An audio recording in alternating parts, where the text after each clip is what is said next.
memang memiliki peran yang paling penting, utamanya dalam menghidupkan lingkungan positif yang aman, nyaman, dan menyenangkan bagi murid untuk mereka bertumbuh di sini dan berusaha menjaga diri mereka agar jauh dari hal-hal yang kurang bermanfaat. Next. Nah, disiplin kemarin Bapak Ibu sudah menuliskan apa itu disiplin dan kita sebutkan bersama.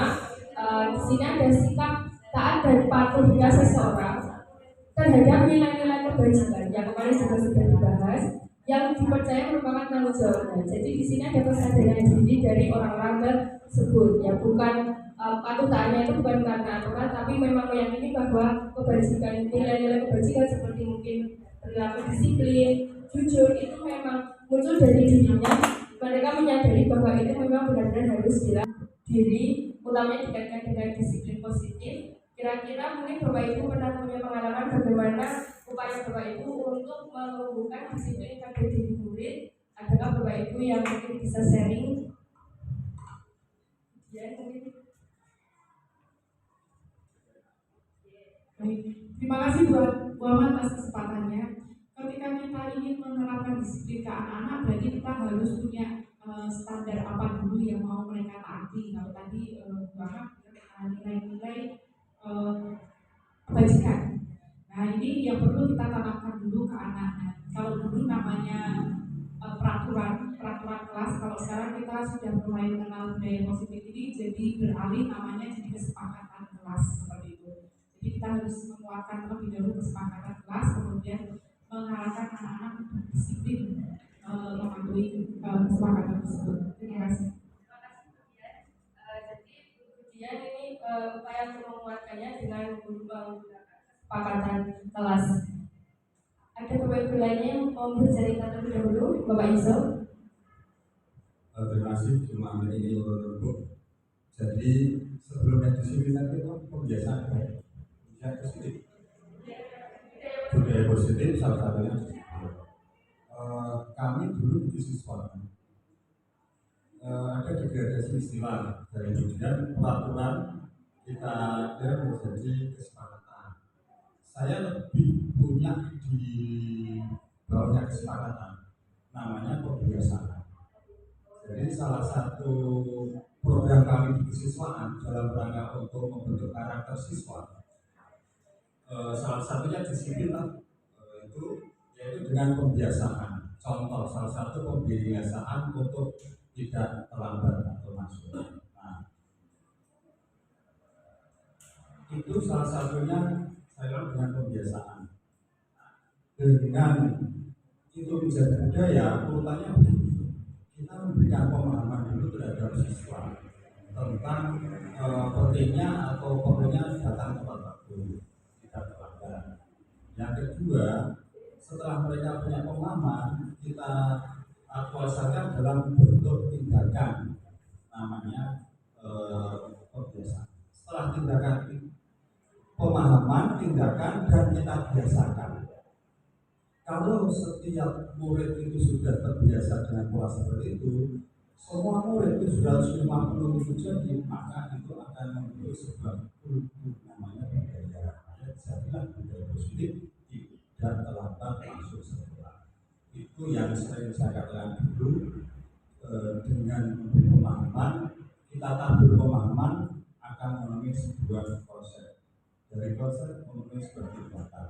Dari tindakan memenuhi pembiasaan. Dari pembiasaan akan berbentuk seperti itu.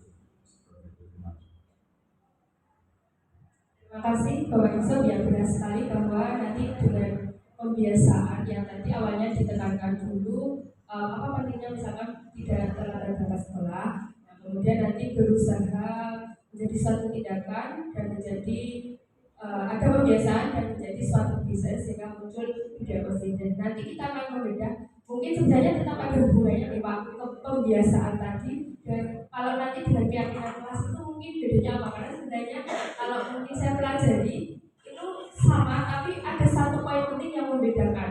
Kayaknya lebih ke keterlibatan anak ketika memaknainya ini. Nah, kita sudah bersama-sama. Jadi ini sebenarnya adalah hal yang sudah dilakukan oleh SMP kita terkait bagaimana menguatkan disiplin diri atau disiplin positif yang mengarah kepada budaya positif di sekolah. Nah, sekarang Bapak Ibu, monggo bertanya ada pertanyaan ini. Kira-kira mengapa kita memiliki peraturan tentang penggunaan helm saat berkendara motor dan mengapa kita memiliki peraturan mengenai cara berpakaian bagi murid di sekolah? Mungkin ada Bapak Ibu yang mau memberikan pendapatnya terkait dengan ini, monggo Bu. Yang pertama, mengapa kita memiliki peraturan tentang penggunaan helm saat berkendara?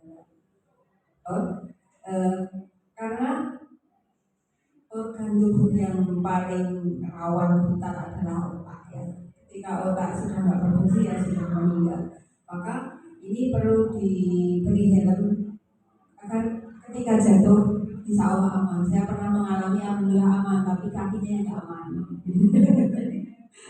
Kakinya yang tidak aman karena nggak ada helm di kaki.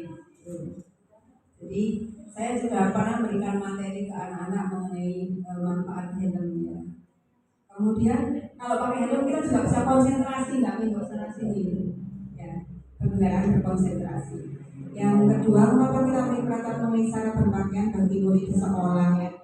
Karena untuk mencari ilmu perlu penampilan yang oke, sehingga PD dalam presentasi di kelas, PD dalam tampilan. Saya menemukan anak-anak yang bajunya khusus, saya tanya, ketika kamu nanti dipanggil bapak kepala sekolah disuruh presentasi di kelas seperti apa Mbak PD? Jadi mencari ilmu harus performanya, penampilannya harus oke. Dari saya, mohon maaf. Assalamualaikum warahmatullahi wabarakatuh. Mungkin ada Bapak Ibu lain yang memiliki pendapat juga.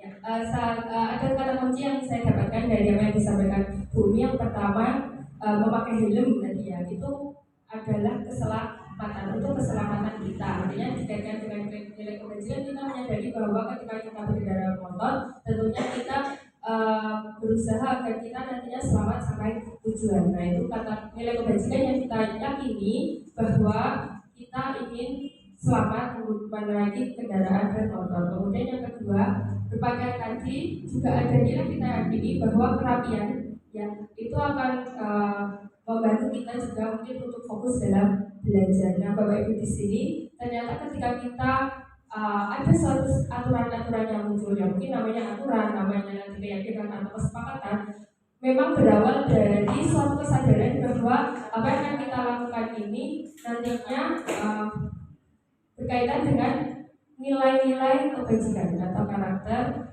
Kalau di anak nanti namanya juga karakter. Nah, yang kadang mungkin jadi permasalahan bagi kita, tantangan bagi kita seperti Bapak Ibu dulu adalah anak kalau misalnya sepeda motor ada juga yang kadang kita sendiri saja kadang tidak bawa helm. Mungkin itu kesadaran kita juga yang kurang. Kemudian yang kedua juga tentang peraturan tentang baju itu juga anak-anak ada yang mungkin kalau di sekolah kita pakai dasi tapi ada yang tidak pakai dasi atau tidak menggunakan sesuai yang sebelumnya sudah disepakati. Nah, tantangan ini kenapa bisa muncul? Karena kembali lagi tadi bahwa kesadaran diri anak untuk meyakini nilai-nilai kebajikan itulah yang mungkin belum maksimal muncul pada diri mereka. Saya menganggap belum maksimal karena sebenarnya mungkin dia juga tahu, tapi karena ada faktor-faktor yang mempengaruhi sehingga kadang goyah, ya kan? Awalnya sudah, ya saya yakin kayak gitu, tapi nanti ada yang Allah gitu aja kamu pakai dasi ngapain? Kan kalau nggak pakai dasi itu tuh biasanya nanti jadi beda nih sama yang lainnya lebih keren ya. Nah, kadang ada yang cemen kayak gitu aja nggak mau melanggar. Nah, itu ada ajakan-ajakan yang membuat seseorang atau murid-murid kita menjadi goyah. Maka di sini next. Nah, mungkin ada suatu poin yang kami dapatkan ketika belajar mengenai kenapa peraturan dan keyakinan ada perbedaannya di Bapak Ibu. Karena sama-sama semuanya juga tadi arahnya ke kebiasaan ya. Karena sering jadi debat nih. Peraturan juga ada keyakinan yang ini kalau ketika kita diskusi kadang-kadang terjadi seperti itu. Sebenarnya saya mengambil titik tengah bahwa peraturan dan keyakinan itu sama-sama termasuk tadi isu pembiasaan. Nah, itu sama-sama arahnya kan juga untuk kebiasaan. Ya, ya. Nah makanya kita kaitkan ini biar nanti tidak kayak peraturan itu sendiri, kayak kita itu sendiri juga tidak. Jadi mungkin kalau peraturan yang sering kita dapatkan itu awalnya masih berasal dari motivasi ekstrinsiknya yang lebih dominan, ya. Artinya kan sudah ada tulisannya dulu, anak-anak tinggal oke saya mengikuti. Mungkin yang saya tangkap seperti itu, ya.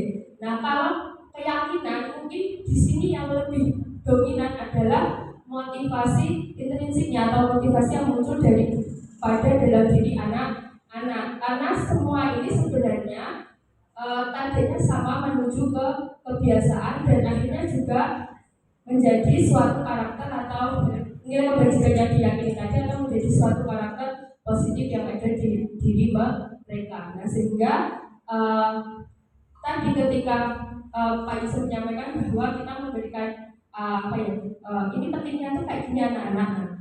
Di keyakinan ini ada pembedanya sedikit yang saya tangkap, ya Bapak Ibu, maaf kalau itu salah, bahwa untuk menyampaikan pentingnya itu kalau dia di keyakinan itu munculnya dari anak itu sendiri, meskipun tetap ada peran Bapak Ibu guru, tapi perannya hanya memunculkan pertanyaan yang membuat anak-anak itu menyadari bahwa oh iya ya.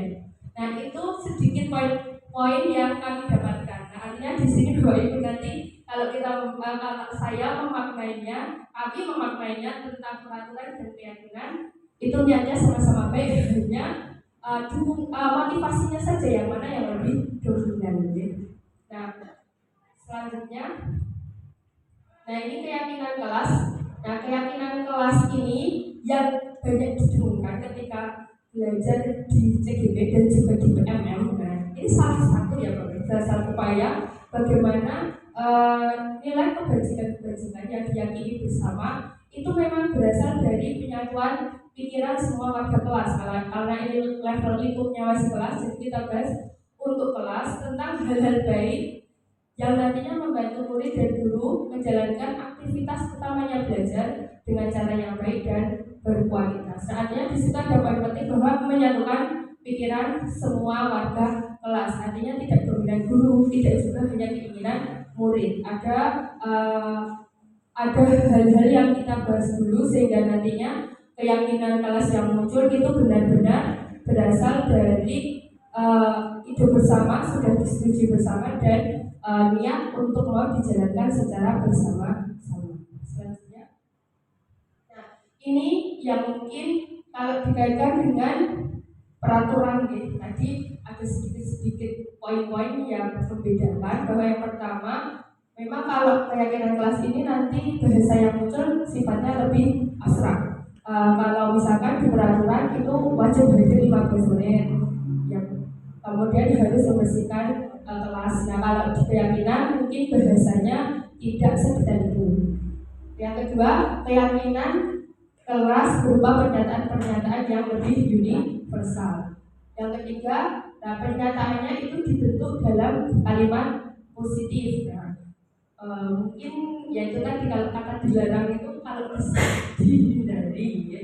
Hindari mungkin bisa menggunakan bahasa yang lebih positif lagi, yang dimana mengajak kita untuk menyadari bahwa oh iya ya saya harus melakukan ini, tidak harus dengan kata-kata dilarang atau tidak boleh.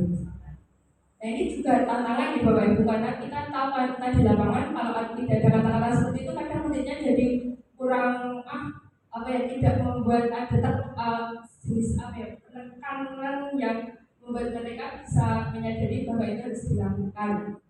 Nanti mungkin kita bisa diskusi bersama bagaimana baiknya nanti membuat kalimat-kalimat yang lebih positif. Selanjutnya, keyakinan kelas itu tidak terlalu banyak Bapak Ibu. Kalau utamanya di lingkup kelas, kalau di sekolah mungkin poin-poinnya akan lebih detail lagi. Tapi kalau di kelas itu hanya mungkin 3 sampai 5 atau 6 poin saja sudah bisa dipenuhi. Kemudian selanjutnya keyakinan kelas itu yang mudah diterapkan atau dapat diterapkan di kelas tersebut, dan semua warga kelas itu ikut berkontribusi dalam pembuatan keyakinan kelas lewat kegiatan berdiskusi bersama. Dan yang terakhir nanti bersedia meninjau kembali keyakinan kelas dari waktu ke waktu. Nah, ini mungkin yang menjadi poin penting juga, bagaimana kalau di keyakinan kelas karena bahasanya mungkin lebih abstrak itu, maka perlunya kita sebagai mungkin gurunya atau wali kelasnya nanti akan sering berdiskusi atau mendiskusikan kembali perilaku-perilaku apa yang sekiranya cocok atau tidak cocok dengan keyakinan tersebut. Oke, mungkin saat pendampingan wali kelas atau mungkin pas pembelajaran itu mungkin 55 menit atau 10 menit kita gunakan untuk diskusi tersebut untuk mengingatkan kembali. Kenapa harus dilakukan? Nanti ada diskusinya lebih lanjut. Selanjutnya, nah ini 1, 2, 3, 4, 5. Menurut Bapak Ibu, kalau kalimat-kalimat seperti ini, apakah sudah ada kalimat yang cocok menjadi kalimat keyakinan kelas, atau adakah kalimat yang mungkin bisa dibuat menjadi lebih positif lagi sehingga menjadi suatu keyakinan kelas?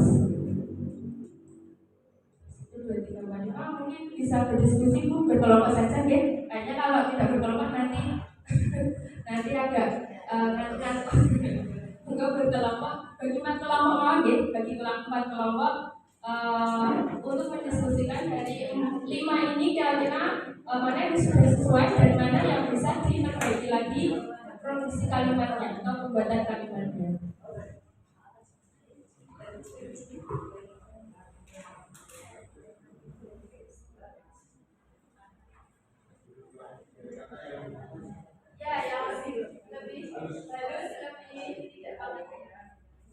Baik, terima kasih kesempatannya Bu Ama. Sebelum masuk ke sini tadi baru saja saya mendapatkan pemikiran dari penjelasannya Bu Ama begini.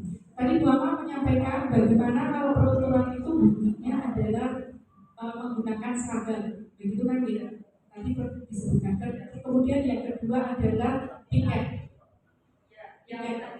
Ya, mas piket. Nah, ini ternyata Bapak Ibu kalau kita membuka P5, P3, Profil Pelajar Pancasila, ini kalau kita kaitkan dengan dimensi ketuhanan yang Maha Esa, itu ada elemen yaitu akhlak terhadap diri sendiri. Nah, di sini ada bunyinya bahwa anak akan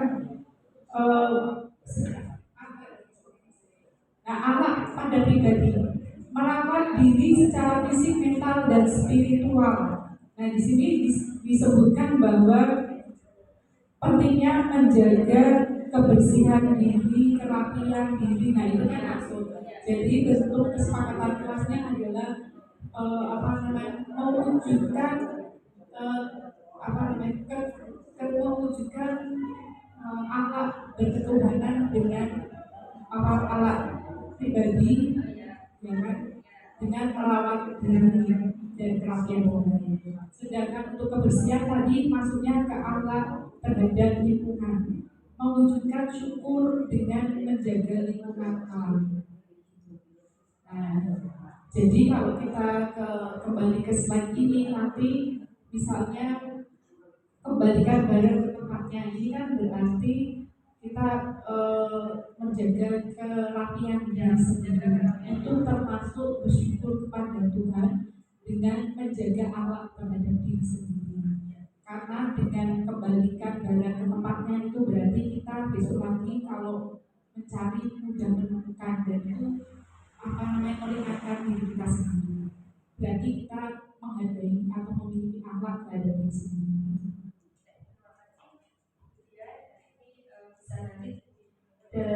Saya minta waktu berdiskusi dulu ya Bapak Ibu dengan kelompoknya.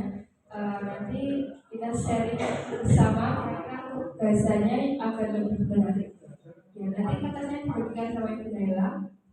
Monggo bisa mengaitkan juga dengan kajian profil pelajar Pancasila. Profil pelajar Pancasila.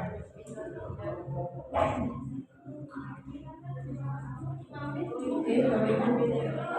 Ya, nanti kita ada yang presentasi. Ini kemarin belum jadi presentasi, ya nanti kalau mau presentasi.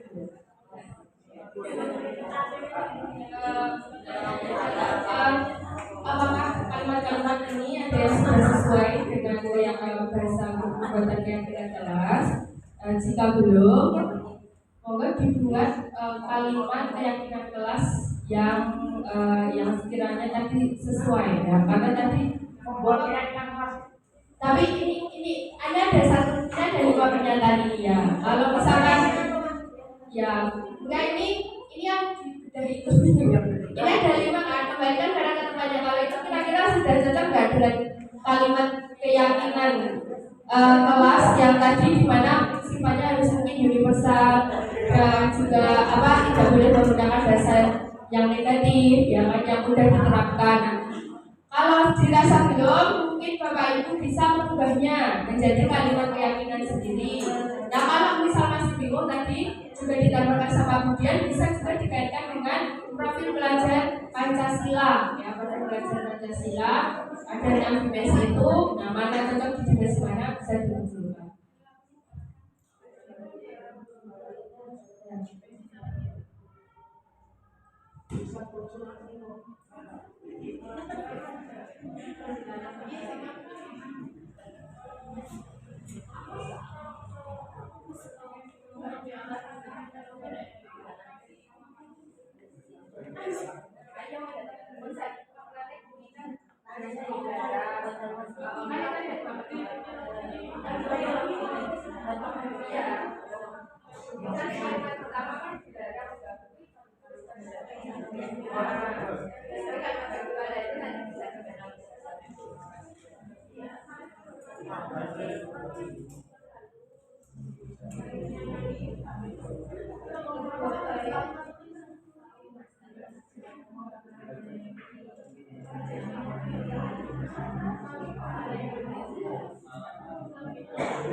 mendiskusikan ini ketika nanti di tanah jadi baru, ketika nanti kita ada membuat kesepakatan, mungkin kita bisa nanti membantu ketika nanti diskusi mengarahkan bahasa-bahasa yang nanti positif, membuat mereka jadi tahu oh iya ya kayak gini saja dengan bahasa positif saja kita harapannya bisa menunjukkan budaya positif di sekolah kita. Kemudian sebenarnya tadi ketika Pak Yusuf menyampaikan penguatannya, saya ada yang mau menanyakan, Mbak. Jadi saya sepakat dengan Pak Yusuf, kesepakatan kelas, kesepakatan sekolah dalam bentuk peraturan yang diturunkan dengan kesepakatan di mana melibatkan siswa juga untuk mengenal nilai-nilai yang diangkat harus diwujudkan dalam bentuk kebiasaan yang disampaikan Pak Yusuf. Nah hanya saja di lapangan itu prosesnya kan tidak semua anak langsung terbiasa. Pasti ada anak-anak yang mengambil jalan lain. Nah itu kan butuh penanganan. Nah bagaimana nanti cara kita menanganinya?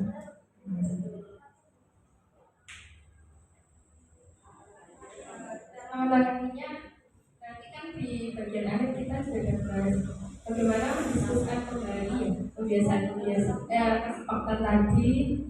Nah terus nanti diskusi ya itu nanti kak diskusi ya nanti itu ada ranahnya sendiri ya nanti kita ada diskusi dengan anak tersebut ya selain nanti diskusi secara klasikal di kelas nanti juga diskusi dengan anak tersebut ini juga saya lagi belajar di dulu juga sering nih ya kalau sama orang kamu pasti ya jadi saya belajar kenapa kamu melakukan hal seperti itu ya menurut kamu kalau seperti ini perilakunya bagaimana? Ini hal yang saya coba terapkan.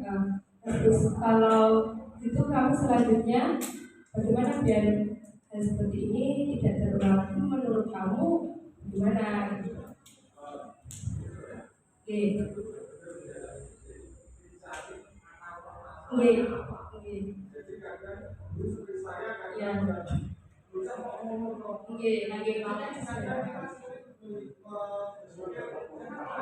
Ya.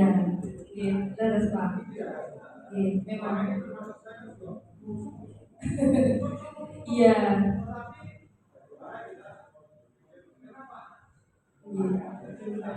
Iya, memang nanti pintar-pintarnya kita dalam menggali, membuat ngobrolnya ini Pak, mengajukan pertanyaan-pertanyaannya. Awalnya ada anak yang dia majalah ditanya itu juga tantangan restitusi ya untuk kamu mengajarkan melakukan restitusi itu tantangannya nanya diam ketika diskusi kita sudah diam akhirnya mungkin pakai bahasa lihat dulu kemana terus akhirnya bercerita yang ada sama saya itu ya mungkin anak takut kalau itu berkaitan dengan pelajaran saya kan nanti kalau saya salah gimana maksudnya kalau ini salah ngaruh sama nilainya pelajaran berarti kan nggak akan nah itu juga memberikan penguatan ini tuh nggak akan effort ya dengan penilaian atau apa maksudnya kalau nanti kamu juga lebih baik pasti kan penilaian hasil nilai sikapnya pun akan jadi lebih baik ada perbaikan itu kan jadi ada nilai tambah dan tapi kita diskusi untuk apa untuk menyelesaikan ini kita harus tahu dulu akarnya jadi mana jadi upaya-upaya kita biar nantinya ketika ada masalah dalam anak tidak hanya guru BK saja ya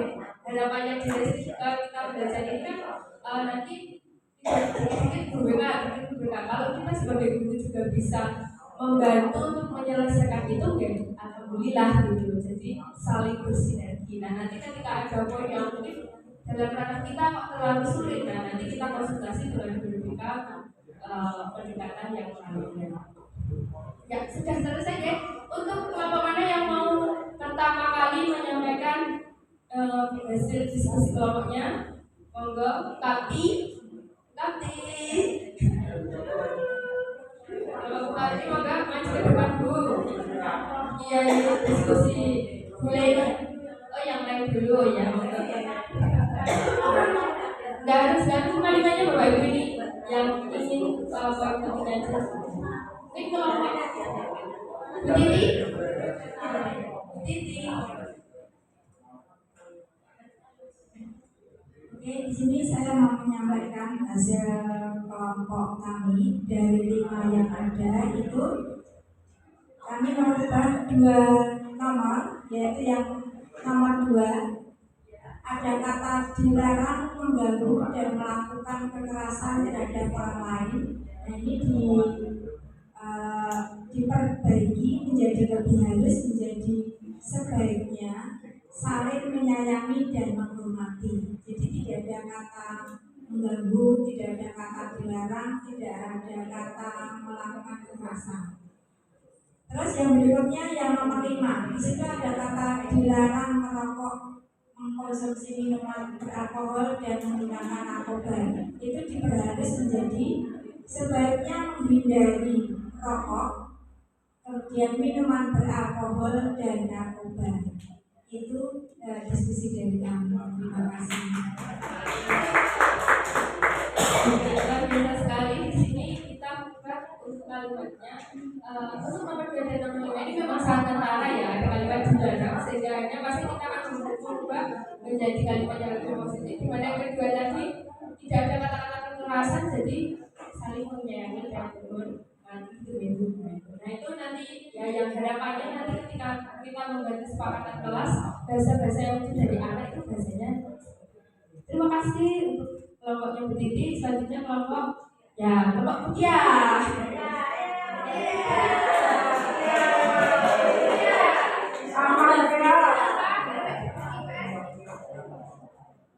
Assalamualaikum warahmatullahi wabarakatuh. Izinkan kami menyampaikan pendapat kami tentang kalimat-kalimat yang sudah dipaparkan di depan. Untuk kami kelompok Y itu juga mengubah nomor yang sama di nomor 2 dan nomor 5. Untuk nomor 2 dilarang mengganggu dan melakukan kekerasan terhadap orang lain. Kami tadi setelah berdiskusi mengumpulkan untuk menggunakan kalimat hargai dan hormatilah perbedaan yang ada.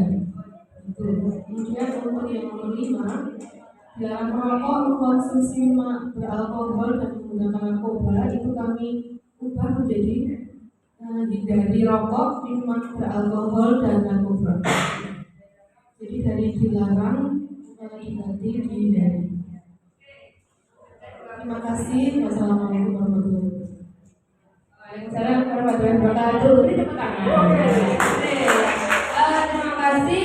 Ya, ini ternyata dari dua pernyataan ini saja, dua kelompok ini menghasilkan pembuatan bahasa yang kalimat yang lebih positif ya, dengan bahasa yang berbeda tapi sebenarnya maknanya sama. Luar biasa sekali. Ternyata Bapak Ibu guru kita kan sudah tahu nih yang keyakinan kelas. Nanti ketika kita praktekkan biar bisa kita sudah lebih tahu dulu sehingga ketika mendampingi anak-anak ya nantinya sudah paham apa yang harus kita lakukan. Saya lanjutkan ya Bapak Ibu. Nah ini tujuannya dengan kelas mungkin untuk menciptakan pembelajaran yang berpusat pada murid, karena di sini untuk membuatnya saja dan melaksanakannya saja sudah dari awal melibatkan mereka. Yang kedua, memunculkan keterlibatan dalam menentukan kelas yang didirikan. Nah, jadi pengennya kelasnya ideal bagi anak-anak satu kelas itu seperti apa, sehingga mereka akan lebih bertanggung jawab dengan apa yang sudah mereka tuliskan. Menemukan komunikasi yang efektif antara guru dan murid. Dengan ini ketika dengan seperti ini kan otomatis kita akan sering ngobrol dengan anak-anak, sehingga kita akan menjadi lebih dekat dengan anak-anak. Dan terciptanya disiplin positif melalui keyakinan kelas sehingga menciptakan karakter profil pelajar yang Pancasila. Nah ini prosedurnya saja, ini hanya urutannya. Yang pertama kan tadi sama semua kelas, kemudian urutannya yang kedua itu mereka anak-anak disuruh menuliskan idenya masing-masing, kemudian didiskusikan dan digabungkan. Kalau pakai stiker juga boleh nggak? Pakai kertas biasa juga boleh. Dan nanti yang sebenarnya kan anak-anak kadang ada yang tipenya apa ya sama. Nah itu nanti dikelompokkan. Nah sehingga nantinya kita punya mungkin 3 sampai 5 poin penting apa sih yang kita inginkan untuk kelas kita, dan kemudian membuat dari ide-ide itu tadi digabungkan, membuat kalimatnya ditulis dengan bahasa positif. Nah karena kan ada beberapa versi kalimat tadi, nanti digabungkan dengan bahasa yang positif, kemudian dicek lagi jangan tiba-tiba ya udahlah dicek lagi apakah ini sudah benar-benar sama belum dengan apa yang mereka inginkan. Kalau masih ada revisi ya direvisi saja bersama-sama juga. Dan nanti yang terakhir ditulis atau diketik bersama, kemudian ditandatangani dan dipajang di kelas. Biasanya prosesnya seperti ini. Next.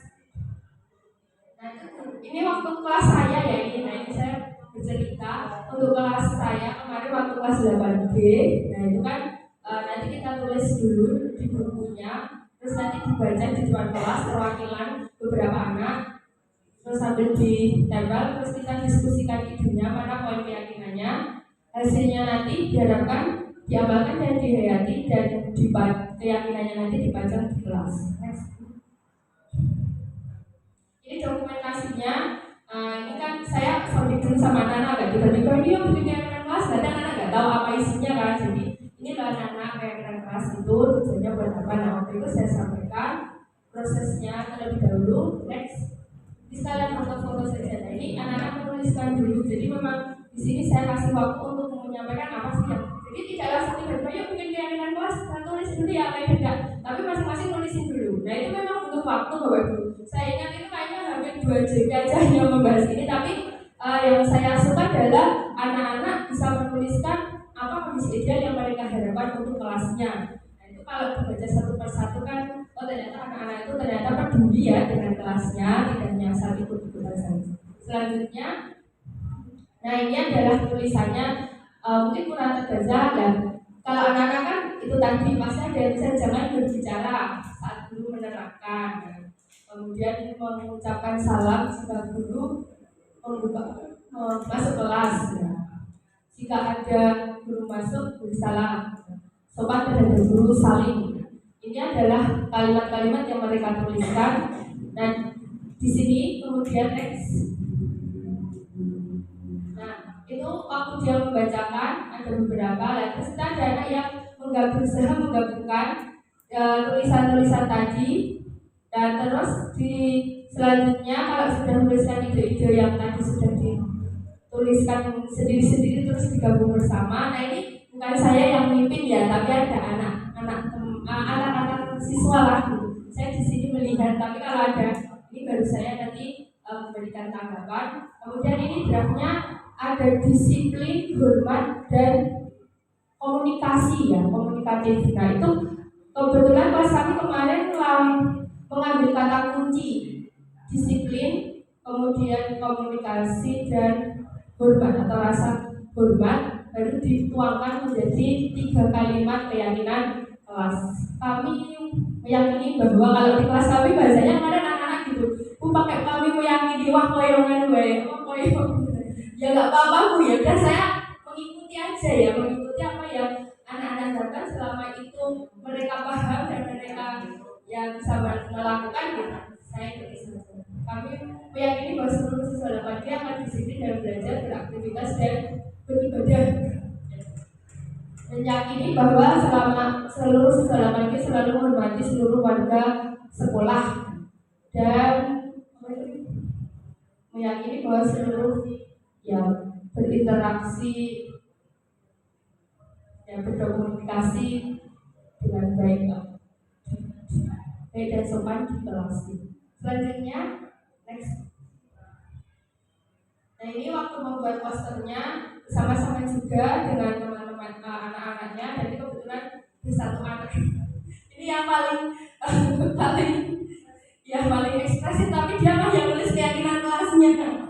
Tapi saat perjalanannya ternyata ya itu tadi mengalami gangguannya itu paling banyak ya. Tapi yang saya salut juga dia berarti bisa juga Pak, saya tuliskan saja, oke. Iya Bu, iya. Terus Bu, nah ini makanya ternyata kan anaknya juga sebenarnya dari awal itu ya pengen kayak gitu, tapi kalau di tengah jalan ada sesuatu yang membuat dia, makanya kita itu jadi gurunya yang harus membantu biar kembali ke arah yang benar. Nah, ini proses tanda tangannya dan ini bentuk keyakinan kelasnya dipasang di kelas kami. Selanjutnya, nah ini tuliskan 4 bahan ini panjang. Ini juga dari prosesnya itu rasanya gimana? Biasanya kan kamu nggak pernah bikin. Nah, kalau kalian mau bikin ini sebenarnya korelasi dengan waktu kita buat aksi nyata di BMA gitu ya Bu. Nah, sekarang sudah dikerjakan. Nah, nulis apa yang mereka rasakan next. Nah ini ada hal-hal yang mereka rasakan ya, dia kebanyakan dia senang karena mereka terlibat langsung, mereka bisa menulis, menyampaikan apa yang diinginkan. Nah, jadi tahu benar-benar apa sih yang harus dilakukan. Selanjutnya lagi kebanyakan. Nah ini tolak ukurnya mungkin kalau akan baik ketika tadi itu juga ada tolak ukurnya ya, jadi lebih terukur terciptanya suasana belajar yang disiplin, menerima dan komunikatif sesuai dengan yang murid yakini. Kemudian seluruh warga kelas mampu bekerja sama mewujudkan keyakinan kelas yang sudah disepakati dan berjalannya kebiasaan sebagai wujud profil belajar Pancasila. Selanjutnya, ini manfaatnya keyakinan kelas bisa dibaca untuk kontrol diri kita, untuk tetap berperilaku positif. Ini saya yakin tidak hanya muridnya nih. Kalau di keyakinan kelas itu kan kita sebagai warga kelas yang masih di situ juga tetap harus bersama-sama mengikuti keyakinan kelas tersebut. Meningkatkan motivasi diri, anak-anak jadi lebih percaya diri, meningkatkan kepercayaan diri, mendorong kolaborasi dan mengembangkan keterampilan sosial. Nah ini kegiatan yang bisa dilakukan untuk mendalami. Nah tadi kan kalau bikin keyakinan kalau cuma sekali dibahas habis itu lupa. Apa kayak tadi seperti murid saya itu sering terus kemana-mana. Nah jadi ada kegiatan-kegiatan yang bisa Bapak Ibu terapkan mungkin saat pembinaan wali kelas atau kegiatan lainnya. Itu yang pertama, kegiatan tampak seperti atau tidak tampak seperti. Jadi di situ nanti bisa diskusi dari keyakinan kelas 3 tadi, misalkan di kelas 2 ada 3. Nah nanti tiap kelompok itu mendiskusikan satu keyakinan kelas dan mereka menuliskan perilaku apa yang tampak seperti keyakinan tersebut dan mana yang tidak tampak seperti dari keyakinan tersebut. Sesudah itu nanti mereka bisa saling presentasi dan berdiskusi. Nah di situ anak-anak akan saling tahu, mengingat lagi ada hal-hal yang mungkin oh ya yang kemarin Bapak saya melakukan yang tidak tampak seperti itu. Harapannya dengan adanya obrolan-obrolan seperti ini, yang saya yakin sebenarnya Bapak Ibu juga pasti selalu melakukan deh, nggak harus dalam bentuk seperti ini kan.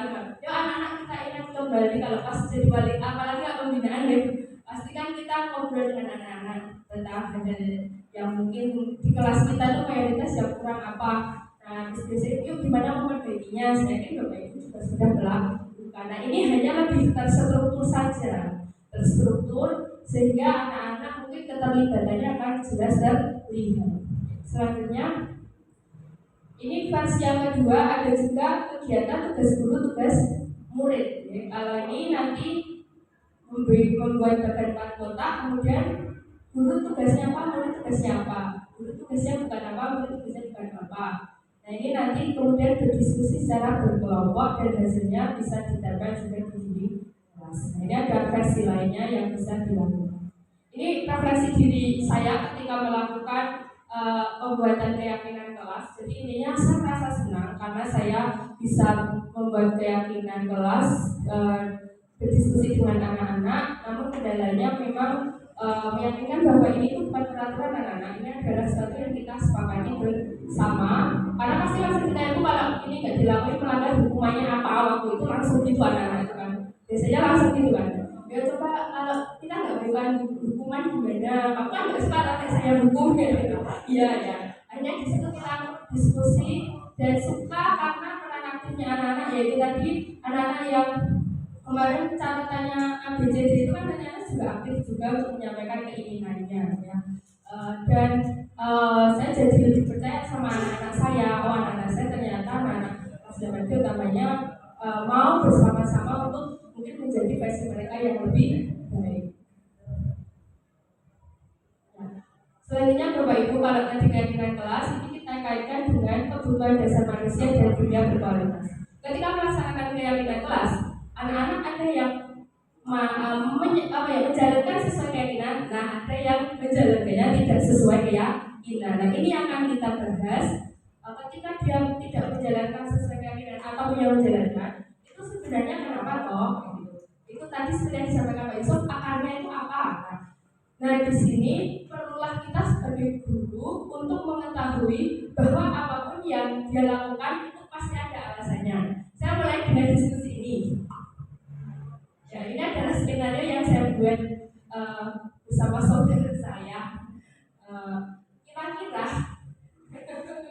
jika kondisinya seperti ini, menurut Bapak Ibu, alasannya apa nih?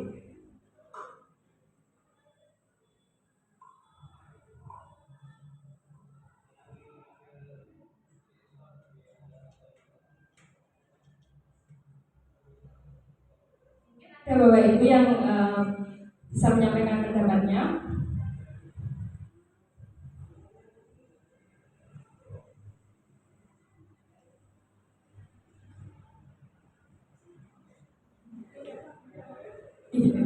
Apa Bu? Ya mungkin kemudian bisa atau Bu Ibu lainnya, Bu Esti.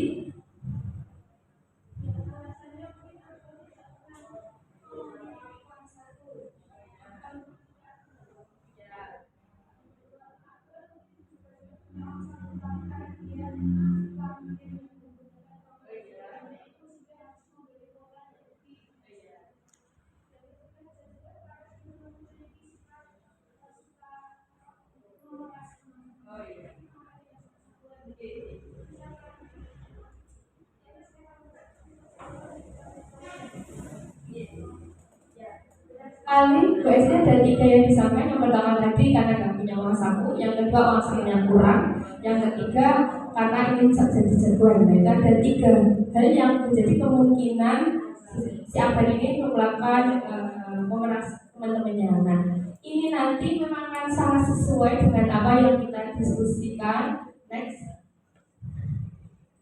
Nah, Bapak Ibu, bahwa di sini ternyata ketika kita sebagai manusia itu orang ahli yang saya dapatkan ketika belajar di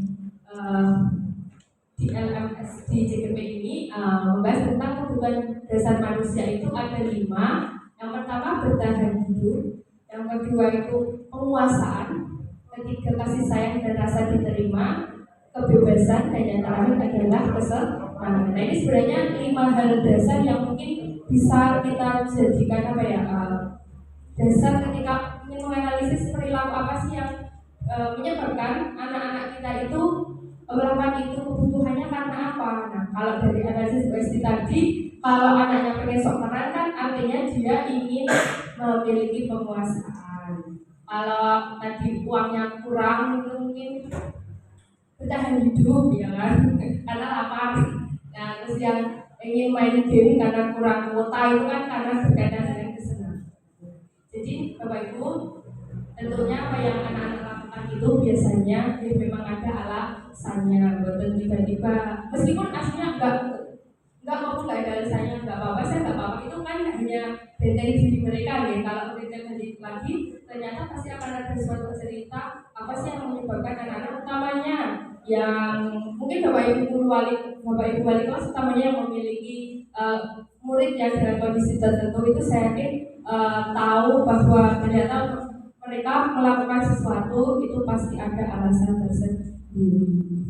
Kalau tahu jadinya kan kita untuk membantu agar mereka keluar dari hal yang tidak pas itu bisa lebih mudah. Tapi kalau mungkin kita judgmental jadinya ya udah gitu aja, memaksa dengan cara kita sebagai guru, karena kadang cara kita dengan cara anak untuk menyelesaikan itu bisa berbeda. Next, nah ini kalau ini apa? Nah ini kita diskusi saja apa yang dibutuhkan atau kebutuhan apa yang bisa dipenuhi oleh anak ini. Kita mungkin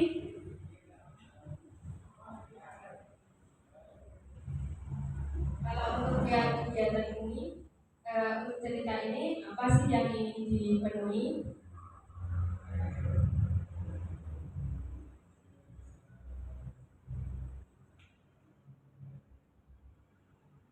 Kan ada bertahan hidup, ada kesenangan, ada penguasaan, kemudian ada ingin dicintai dan kebebasan. Kalau kasusnya Melita ini gimana?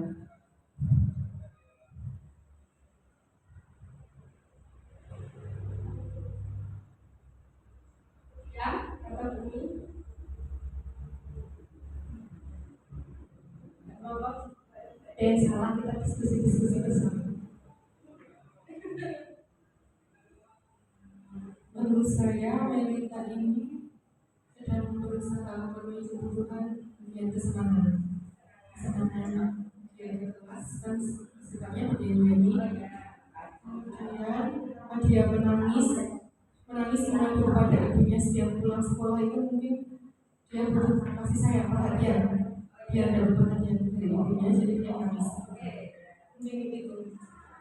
Pasti Budia di sini bahwa Singalita ingin kesenangannya menyanyi tetap terpenuhi dan dia juga pengen mendapatkan kasih sayang dari gurunya karena tadi dimarahi merasa tidak disayang. Next.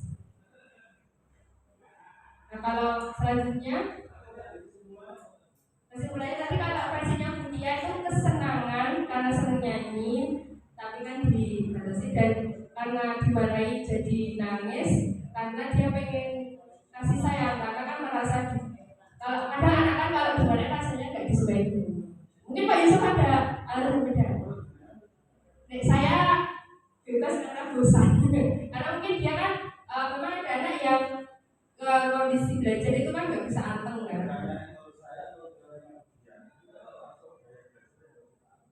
Iya, ya itu makanya dia membahas kebutuhan anaknya, bukan anaknya. Versinya di situ kan artinya kalau kondisi itu gurunya kan belum tahu kalau itu kan gaya belajar anak, kebutuhannya ingin dilayani, ya kan? Kita kan disayang dan dilayani oleh gurunya.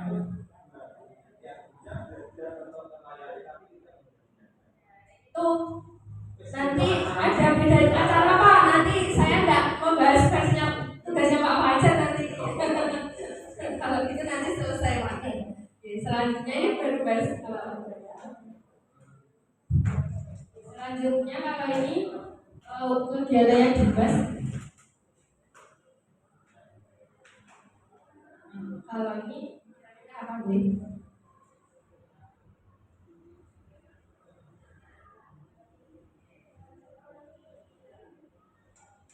Kira-kira apa kegiatannya atau kebutuhannya ini merasa diterima oleh teman-temannya ya. Oke, ada yang lainnya atau sudah sama setuju merasa diterima? Oke, memang benar ini merasa diterima dan disayang sama teman-temannya. Selanjutnya, nah kalau ini ceritanya ada suatu cerita di situ hal yang sudah terpenuhi dari anak ini apa?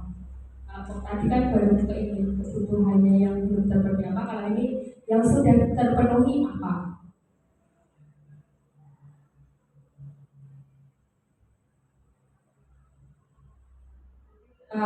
Anaknya kan pendiam terus suatu hari ikut lomba. Kira-kira kalau ini yang sudah terpenuhi apa?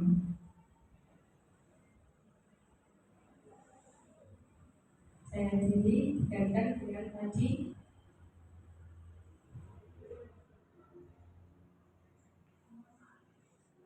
masakan kenapa tidak memilih memuasai.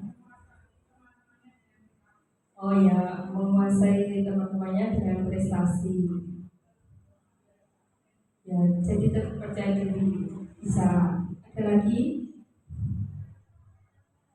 Memang ini kan kok dari gurunya juga ya. Senangan bisa juga, bisa nggak diterima juga pengakuan juga. Ya sama ini ternyata dengan adanya kebutuhan yang dipenuhi maka anak ini kan menjadi ada perubahan perilaku yang menjadi lebih terbuka dan percaya diri kepada teman-teman. Jadi memang ketika mungkin kita sebagai guru bisa mengakomodir apa yang dia butuhkan itu ya nanti akan ada perbaikan atau hal yang mereka munculkan juga. Saja mungkin saya meminta Bapak Ibu untuk menyampaikan ada dua pertanyaan. Apa hubungan pemenuhan kebutuhan murid dengan tindakan murid berkaitan dengan nilai kebajikan dan apa saja upaya kita sebagai guru untuk memenuhi kebutuhan murid yang bervariasi. saya minta perwakilan Bapak Ibu untuk bisa menyampaikan. Mungkin yang pertama ini maksudnya adalah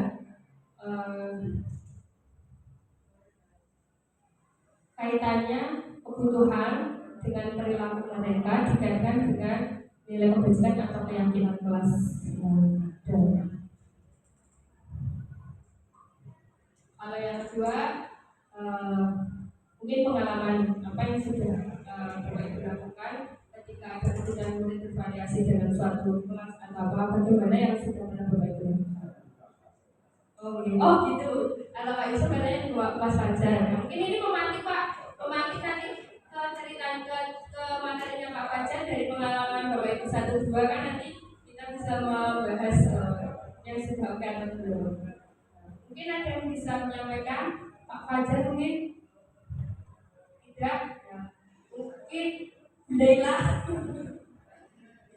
Hubungan pemenuhan kebutuhan murid dengan tindakan murid itu maksudnya ya ketika mungkin kebutuhannya sudah terpenuhi, mereka biasanya akan cenderung lebih positif, lebih memiliki kesadaran diri untuk melakukan nilai-nilai kebajikan yang tadi disepakati. Tapi jika kondisinya ada kebutuhan yang belum terpenuhi, biasanya mereka akan berusaha untuk melakukan tindakan yang tidak sesuai dengan tadi nilai kebajikan yang disepakati. Sehingga di sini baik kita nanti untuk memenuhi kebutuhan yang bervariasi, tentunya mungkin karena kelas sekolah kita sudah banyak, tapi kita berusaha untuk lebih proaktif, lebih mendekat kepada anak-anak sehingga ketika kita tahu apa yang mereka butuhkan, apa yang mereka harapkan dari kita juga, kita bisa mengelola masing-masing anak dengan mungkin cara yang berbeda-beda karena memang mereka tidak bisa disamakan. Ada anak yang mungkin harus ya berkatanya, ada yang mungkin dengan diskusi yang lebih heboh itu dan anaknya malah bisa lebih menarik. Jadi memang ada pendekatan-pendekatan tertentu yang saya yakin Bapak Ibu juga sudah melakukan dan ini bisa kita terus lakukan, kita terus asah sehingga nantinya yang diinginkan oleh murid-murid di SMP Negeri 1 Bukit ini bisa terpenuhi semuanya dengan baik. Dan jangan lupa tetap dengan kolaborasi yang apik dari semua pihak Bapak Ibu. Kita akan belajar dari satu sama yang lain. Karena kami pun yang lebih muda meskipun ikut seperti ini Bapak Ibu, tapi ada poin-poin yang kami kaitannya dengan ngomong, dengan kata itu tetap yang harus masih belajar dari Bapak Ibu guru yang sudah memiliki pengalaman yang lebih banyak. Ya, ya begitu saja. Demikian Bapak Ibu untuk sesi keyakinan kelas dan juga dari kebutuhan dasar manusia. Untuk selanjutnya, untuk menjawab pertanyaan Pak Yusuf, bagaimana dengan tindakan kita sebagai guru jika ada murid-murid yang mungkin berperilaku di luar jalurnya, akan dibahas oleh Pak Fajar. Kepada Pak Fajar, kami persilakan.